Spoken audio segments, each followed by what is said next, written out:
ডাকসু নির্বাচন ঘিরে কুশল বিনিময়ে প্রার্থীরা বট আইডি দিয়ে মব তৈরির শঙ্কা ছাত্রদলের। আচরণবিধি লঙ্ঘনের অভিযোগ শিবিরের, বাধা পেলে প্রকাশের হুঁশিয়ারি উপাচার্যের। ভোটের সময় প্রার্থীকে দেখতে চায় দেশের মানুষ, পিআর দাবি করে কোনো লাভ নেই বলছে বিএনপি। বিদ্যমান সংবিধানের অধীনে ভোটে অংশগ্রহণ নিয়ে সংশয় এনসিপির। সংবিধানে না থাকায় পিআর পদ্ধতি নিয়ে কিছু করার নেই কমিশনের, জানালেন সিইসি। নির্বাচন নিয়ে সরকার থেকে চাপ এলে ছাড়বেন পথ, কোনো ষড়যন্ত্রে বানচাল হবে না ভোট। এবং ঢাকায় পৌঁছে এনসিপি, জামায়াত ও বিএনপির সঙ্গে পাকিস্তানের উপপ্রধানমন্ত্রীর বৈঠক। নির্বাচন, বাণিজ্য, প্রতিরক্ষা ও সার্ক নিয়ে আলোচনা। উঠেছে ৭১ প্রসঙ্গ।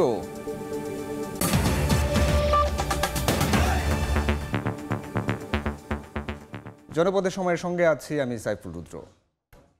ডাকসু নির্বাচন ঘিরে শিক্ষার্থীদের সঙ্গে কুশল বিনিময়ে ব্যস্ত বিভিন্ন প্যানেলের প্রার্থীরা। ছাত্রদল সমর্থিত ভিপি প্রার্থীর শঙ্কা, বট আইডি দিয়ে সামাজিক মাধ্যমে প্রোপাগান্ডা চালিয়ে মব তৈরি করা হতে পারে। আচরণবিধি লঙ্ঘনের অভিযোগ করেছে ছাত্র শিবির প্যানেল। ভোট নিয়ে শঙ্কা জানান ডাকসু ফর চেঞ্জ প্যানেলের ভিপি প্রার্থী বিনিয়ামিন মোল্লা। বিশৃঙ্খলা সৃষ্টি করলে মাঠ ছেড়ে দেওয়ার ঘোষণা দিয়ে উপাচার্য বলেন, বাধা এলে সবকিছু প্রকাশ করে দেয়া হবে। ঢাকা বিশ্ববিদ্যালয় কেন্দ্রীয় ছাত্র সংসদ ডাকসু নির্বাচনকে সামনে রেখে শিক্ষার্থীদের সঙ্গে কুশল বিনিময়ে ক্যাম্পাস জুড়ে সরব প্রার্থীরা। শনিবার দুপুরে অমর একুশে হলে কুশল বিনিময় করেন ছাত্রদল সমর্থিত ভিপি প্রার্থী আবিদুল ইসলাম খান। সার্বিক পরিস্থিতি নিয়ে সন্তোষ জানালেও বট আইডি দিয়ে প্রোপাগান্ডার কারণে মব তৈরির শঙ্কা তার। অনেক বট আইডি দিয়ে বিভিন্ন বক্তব্য কাট করে করে বিভিন্ন জায়গা থেকে নিয়ে প্রার্থীদের বিরুদ্ধে যেভাবে অপপ্রচারে লিপ্ত হচ্ছে, রাজনৈতিকভাবে মোকাবেলা করতে ব্যর্থ হয়ে এভাবে যদি চলতে থাকে লেভেল প্লেইং ফিল্ড ক্ষুণ্ণ অলরেডি হচ্ছে, সামনেও হতেই থাকবে।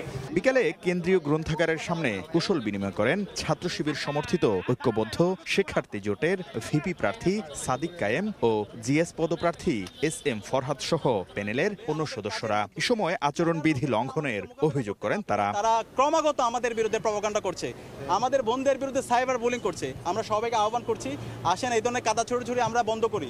আমরা যারা প্রার্থীরা আছি, আমরা যদি এভাবে আচরণবিধি লঙ্ঘন করি তাহলে এর মাধ্যমে আমাদের নির্বাচনের যে উৎসবমুখর পরিবেশ তৈরি হয়েছে সেখানে একটা আচরণবিধি লঙ্ঘন হচ্ছে এবং এর মাধ্যমে শিক্ষার্থীরা এই ধরনের আচরণকে তারা পছন্দ করছে না। মধুর ক্যান্টিনে সংবাদ সম্মেলনে নির্বাচন নিয়ে শঙ্কা জানান ডাকসু ফর চেঞ্জ প্যানেলের ভিপি পদপ্রার্থী বিনিয়ামিন মোল্লা। কিছু সংকট জিয়ে রাখলাম, তোমরা এগুলো নিয়ে চিল্লাচিল্লি করবা, আন্দোলন করবা, মারামারি করবা, আর আমরা বলবো যে এই পরিস্থিতিতে ডাকসু নির্বাচন দেওয়া যাচ্ছে না, ডাকসু নির্বাচন কিছুদিন পিছিয়ে দিতে হবে, অথবা সংঘাত সহিংসতা শুরু হয়ে গেলে তাহলে ডাকসু নির্বাচন এখন এই মুহূর্তে সম্ভব না।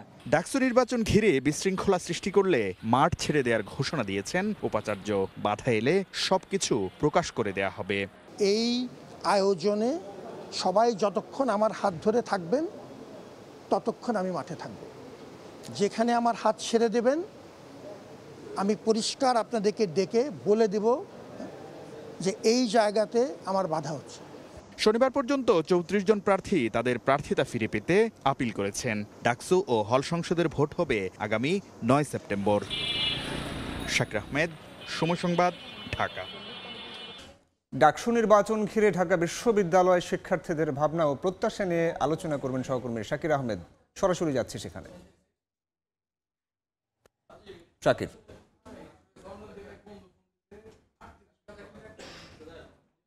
বিশ্ববিদ্যালয় কেন্দ্রীয় ছাত্র সংসদ ডাকসু ও হল সংসদ নির্বাচনকে কেন্দ্র করে ক্যাম্পাসে বইছে নির্বাচনী হাওয়া। শিক্ষার্থীরা উৎসবের আমেজে মেতে উঠেছেন। প্রার্থীরাও আনুষ্ঠানিক প্রচারণা শুরু না করলেও কুশল বিনিময় সহ নানা কার্যক্রমের মাধ্যমে তাদের প্রতিশ্রুতির জানান দিচ্ছেন। এই ডাকসু ও হল সংসদ নির্বাচনকে কেন্দ্র করে শিক্ষার্থীরা কি ভাবছেন, কেমন প্রার্থীকেই বা তারা বেছে নেবেন, সেই বিষয় নিয়ে আজকে আমরা জানবো। আমাদের সঙ্গে উপস্থিত আছেন ঢাকা বিশ্ববিদ্যালয়ের ৪ জন শিক্ষার্থী যারা ডাকসু নির্বাচনে ভোট দেবেন। প্রথমেই যেতে যাই মোবাশ্বিরুজ্জামান হাসান, আপনার কাছে। প্রায় ৬ বছর পর ঢাকা বিশ্ববিদ্যালয় কেন্দ্রীয় ছাত্র সংসদ, পাশাপাশি হল সংসদ নির্বাচন। একজন শিক্ষার্থী হিসাবে ক্যাম্পাসে কি ধরনের পরিবেশ দেখছেন এবং আপনি কতটা আসলে এক্সাইটেড এখানে ভোট দেওয়ার? আচ্ছা, আপনি যদি দেখেন যে 2019 থেকে 2025 প্রায় 6 বছর পরে ঢাকা বিশ্ববিদ্যালয়ে আগামী 9 সেপ্টেম্বর আমাদের ছাত্র সংসদ এবং হল সংসদ নির্বাচন অনুষ্ঠিত হতে যাচ্ছে। এই নির্বাচনটি কেন্দ্র করে আমাদের প্রত্যেকটি শিক্ষার্থীর মধ্যে একটি উত্তেজনা বিরাজমান রয়েছে। আপনি যদি দেখেন যে আমাদের এই প্রজন্মে যারা ঢাকা বিশ্ববিদ্যালয়ে অবস্থান করছে তাদের অধিকাংশই প্রায় 2 বছর অথবা 3 বছর, কেউ 4 বছর আগে জাতীয় নির্বাচনে ভোট দেওয়ার মতো তাদের সক্ষমতা তৈরি হয়। কিন্তু দেখা যাচ্ছে তারা যে আমাদের পূর্ববর্তী যে সরকার ছিল সেই সরকারের প্রেসিডম এবং তাদের ভোটাধিকার হরণের কারণে তারা ভোট দিতে পারেনি।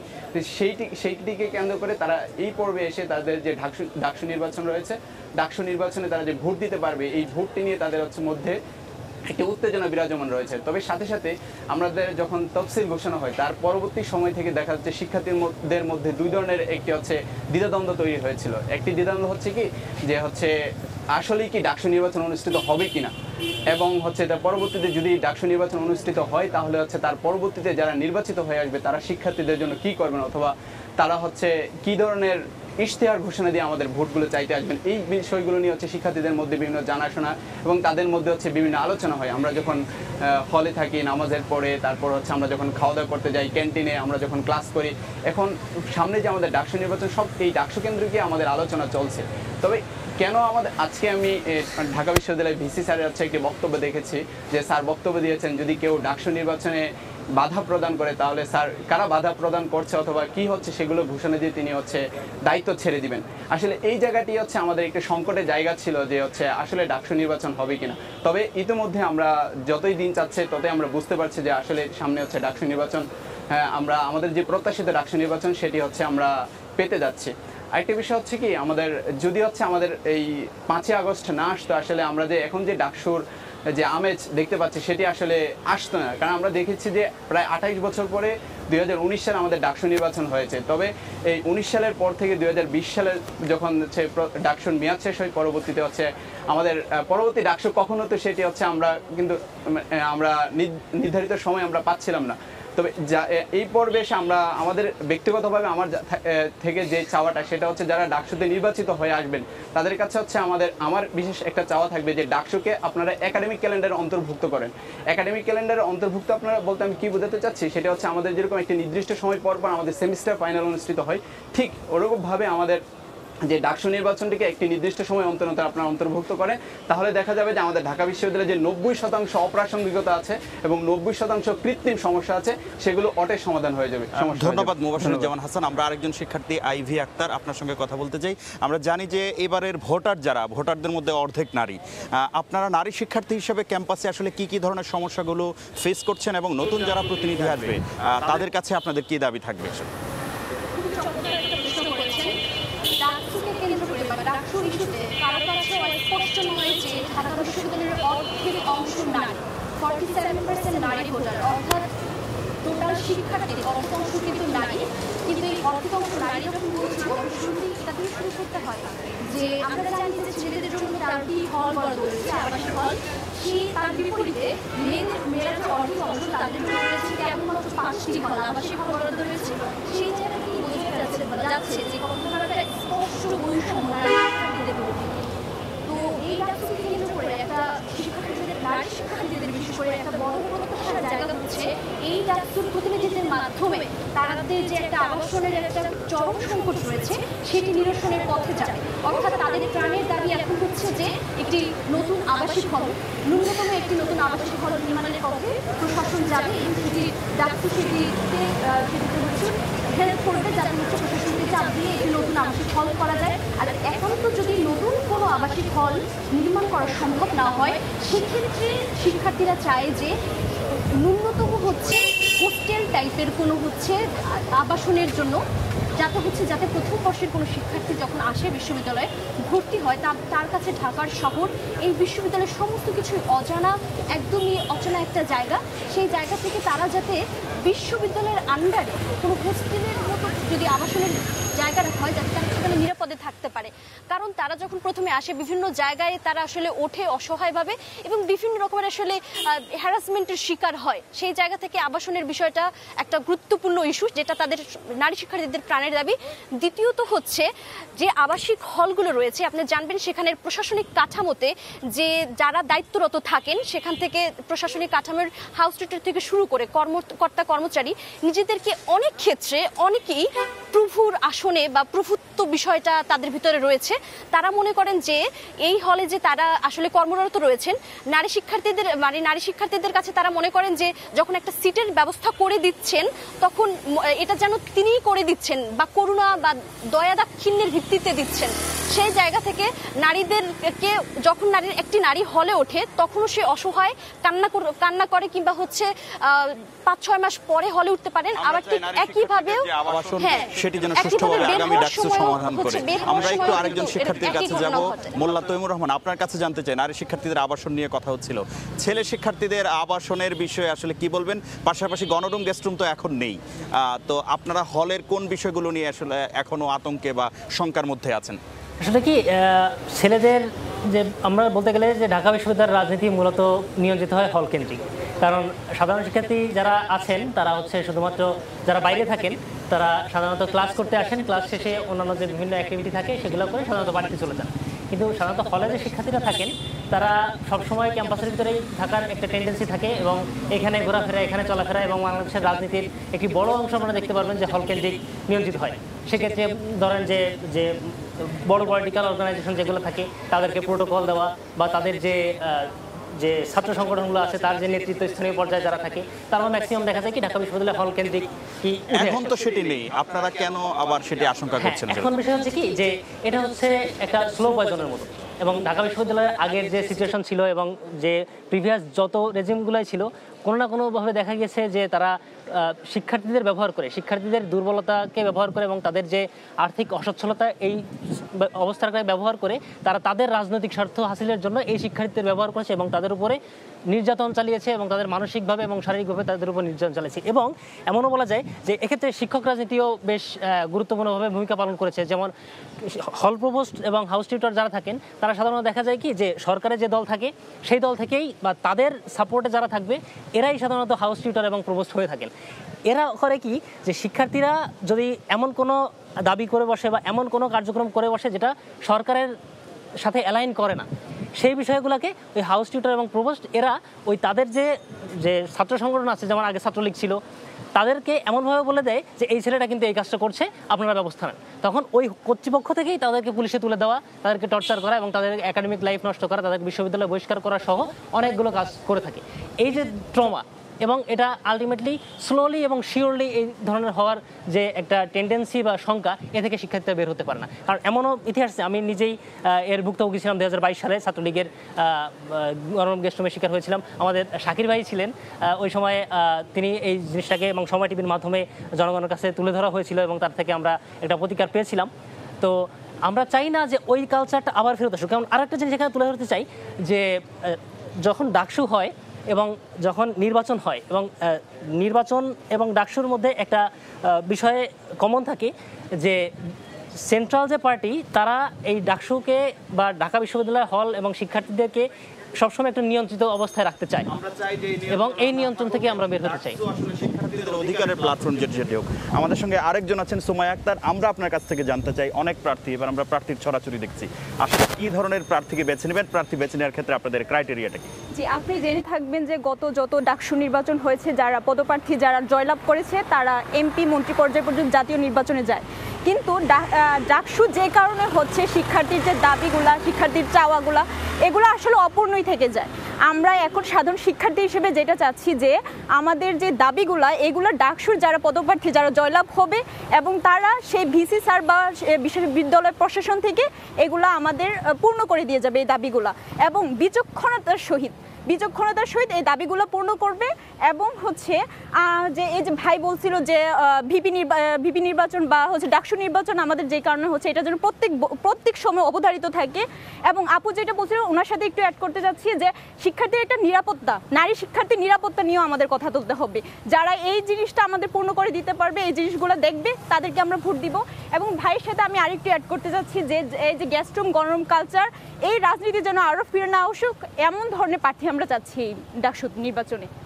চারজনকে ধন্যবাদ, অসংখ্য ধন্যবাদ দর্শকদেরকেও। আমরা আগামী পর্বে ডাকসু নির্বাচনকে কেন্দ্র করে যারা প্রার্থী হয়েছেন তাদের ইশতেহার, তাদের ভাবনা জানবো। সে পর্যন্ত সবাই ভালো থাকুন, সুস্থ থাকুন আর সঙ্গে থাকুন সময়ের। ডাকসু নির্বাচন নিয়ে শিক্ষার্থীদের ভাবনাগুলো জানছিলাম ঢাকা বিশ্ববিদ্যালয় থেকে। ভোটের সময় প্রার্থীকে দেখতে চায় দেশের মানুষ, তাই পিআর দাবি করে কোনো লাভ নেই বলে জানিয়েছেন বিএনপি নেতারা। জনগণের আকাঙ্ক্ষা না বুঝলে সেই দল টিকবে না বলেও জানান তারা। বৈষম্য কমিয়ে অধিকার প্রতিষ্ঠার সময়ে উগ্রবাদ ছড়িয়ে দেওয়ার চেষ্টায় হতাশা প্রকাশ করেছেন দলটির মহাসচিব। মিছিল আর স্লোগানে মুখরিত রাজপথ। দীর্ঘ ৯ বছর পর জামালপুর জেলা বিএনপির সম্মেলনে বাড়তি উচ্ছ্বাস নেতাকর্মীদের। শনিবার সম্মেলন উদ্বোধন করে দলটির স্থায়ী কমিটির সদস্য ইকবাল হাসান মাহমুদ টুকু বলেন, দেশের মানুষ পিআর নয়, ভোটের সময় প্রার্থীকে দেখতে চান। যার ভোট সে দিবে, একজনকে ভোট দিবে, সেই ব্যক্তিকে চিনতে হবে, সেই ব্যক্তিকে ভোট দিবে। পিআর মানুষ খায়ও না, পরেও না, বিশ্বাস করে না।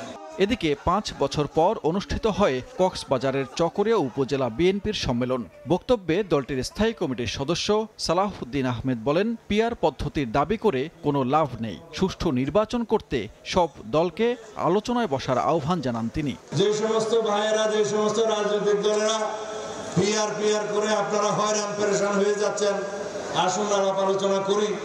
আপনাদের কি দাবি দেওয়া আছে সে সমস্ত আমরা শুনবো এবং আমরা গণতন্ত্রকে প্রতিষ্ঠা করব।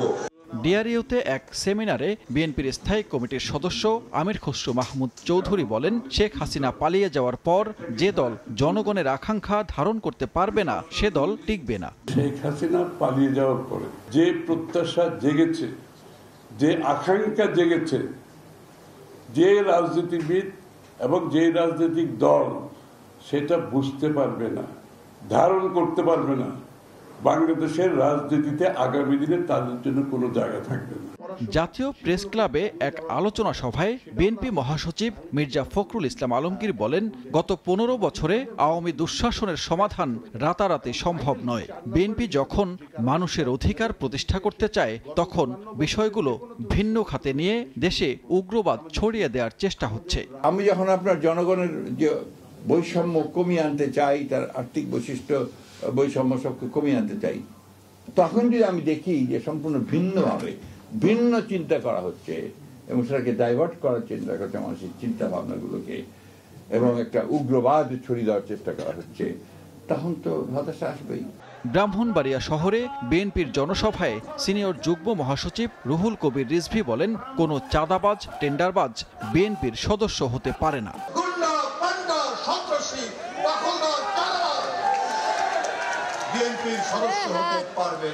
সানবীর রূপল, সময় সংবাদ, ঢাকা। গণপরিষদ নির্বাচনের মাধ্যমে নতুন সংবিধান ছাড়া জুলাই সনদের সই করবে না এনসিপি। বিদ্যমান সংবিধানের অধীনে ভোট হলে অংশগ্রহণ নিয়ে সংশয় রয়েছে বলে জানিয়েছেন দলটির সদস্য সচিব আক্তার হোসেন। বাংলা মোটরে দলটির অস্থায়ী কেন্দ্রীয় কার্যালয়ের সংবাদ সম্মেলনে একথা বলেন তিনি। জুলাই সনদের প্রস্তাবনাগুলো সেগুলোকে যদি সত্যিকার অর্থে বাস্তবায়ন করতে হয় তাহলে গণপরিষদ নির্বাচনের মধ্য দিয়ে নতুন সংবিধান প্রণয়ন করাই একমাত্র সমাধান হিসেবে জাতির কাছে উপস্থাপিত হয়। যদি সরকার সামনে নতুন সংবিধানের বিষয়ে জুলাই সনদের বিষয়গুলোকে অপরিপূর্ণ রেখে সেটাকে বাস্তবায়ন না করে নির্বাচনের দিকে অগ্রসর হয়, সেই নির্বাচনে জাতীয় নাগরিক পার্টি অংশগ্রহণ করবে কিনা সে ব্যাপারে আমাদের এখনো পর্যন্ত আমাদের মধ্যে সংশয়ের জায়গা রয়েছে। সরকারি সফরে ঢাকায় পাকিস্তানের উপপ্রধানমন্ত্রী ও পররাষ্ট্রমন্ত্রী ইসহাক দার দেশটির দূতাবাসে বৈঠক করেছেন এনসিপি, জামায়াত ও বিএনপি নেতাদের সঙ্গে। সার্ক কার্যকর আগামী নির্বাচন, প্রতিরক্ষা সহযোগিতা বিষয়ে আলোচনার পাশাপাশি উঠে এসেছে ৭১ প্রসঙ্গ। কাল প্রধান উপদেষ্টা ও বেগম খালেদা জিয়ার সঙ্গে সাক্ষাৎ করবেন পাকিস্তানের উপপ্রধানমন্ত্রী। দ্বিপাক্ষিক সম্পর্কে নতুন মাত্রা যোগ করতে ঢাকায় পাকিস্তানের উপপ্রধানমন্ত্রী ও পররাষ্ট্রমন্ত্রী ইসহাক দার শনিবার দুপুরে হযরত শাহজালাল আন্তর্জাতিক বিমানবন্দরে পৌঁছালে তাকে স্বাগত জানান পররাষ্ট্র সচিব। এদিন পাকিস্তান দূতাবাসের আমন্ত্রণে ইসহাক দারের সঙ্গে বৈঠক করে এনসিপি ও জামাত ও বিএনপির প্রতিনিধি দল। বৈঠক শেষে নেতারা জানান, ভারতের বাধা এড়িয়ে সার্ক কার্যকরের উপায়, প্রতিরক্ষা সহযোগিতা, আগামী নির্বাচন ও ৭১-এর মুক্তিযুদ্ধ নিয়ে আলোচনা হয়েছে। আমরা তাদেরকে বলেছি ৭১ ইস্যুটা দ্রুত সলভ করা উচিত। তারা বলেছে তারা এটাতে অগ্রগামী। গোটা দক্ষিণ এশিয়ায় আমরা যেসব প্রতিবেশী দেশগুলো রয়েছে তাদের মধ্যকার সম্পর্ক হবে ভ্রাতৃত্বের, এবং তাদের মধ্যে কোনো ধরনের হেজিমনি, কোনো ধরনের আগ্রাসন, কোনো ধরনের আধিপত্যবাদী মানসিকতা থাকবে না। আমরা বলেছি যে সমস্ত আনসেটেলড ইস্যুস আছে সেগুলো যেন খুবই কনজেনিয়াল অ্যাটমসফিয়ারে এটা দ্রুত শেষ করা দরকার। রোববার প্রধান উপদেষ্টা ও পররাষ্ট্র উপদেষ্টার সঙ্গে বৈঠকে দুই দেশের সরকারি ও কূটনৈতিক পাসপোর্টধারীদের ভিসা বিলোপ সহ ৫-৬টি চুক্তি ও সমঝোতা স্মারক সই হওয়ার কথা রয়েছে। এদিকে বেগম খালেদা জিয়ার সঙ্গে সাক্ষাৎ করবেন পাকিস্তানের উপপ্রধানমন্ত্রী। আদনান তুর্য, সময় সংবাদ, ঢাকা। সুনামগঞ্জের হাওরে নৌকাডুবির ঘটনায় নিখোঁজ রয়েছেন 2 জন। পুলিশ জানায় দুপুরে ছোট ইঞ্জিন চালিত নৌকায় করে ধর্মপাশার কান্দাপাড়া থেকে মহেশপুর গ্রামে যাচ্ছিলেন 5 যাত্রী। হাওর পাড়ি দেওয়ার সময় ঢেউয়ের আঘাতে নৌকাটি ডুবে যায়। এ সময় মাছ ধরার নৌকার চালক সহ 3 যাত্রীকে উদ্ধার করতে পারলেও নুসরাত ও শামসুদ্দিন নিখোঁজ হন। এই ঘটনায় আহত বাবুলকে চিকিৎসার জন্য ময়মনসিংহ মেডিকেল কলেজে পাঠানো হয়। গোপালগঞ্জে যাত্রীবাহী বাস নিয়ন্ত্রণ হারিয়ে খাদে পড়ে 20 জন আহত হয়েছেন। অন্যদিকে সুনামগঞ্জে বাস ডোবায় পড়ে 15 যাত্রী আহত হয়েছেন। পুলিশ জানায় দুপুরে ঢাকা বরিশাল মহাসড়কে গোপালগঞ্জের মুকসুদপুরে যাত্রীবাহী বাস নিয়ন্ত্রণ হারিয়ে খাদে পড়ে যায়। এতে আহত হন 20 জন।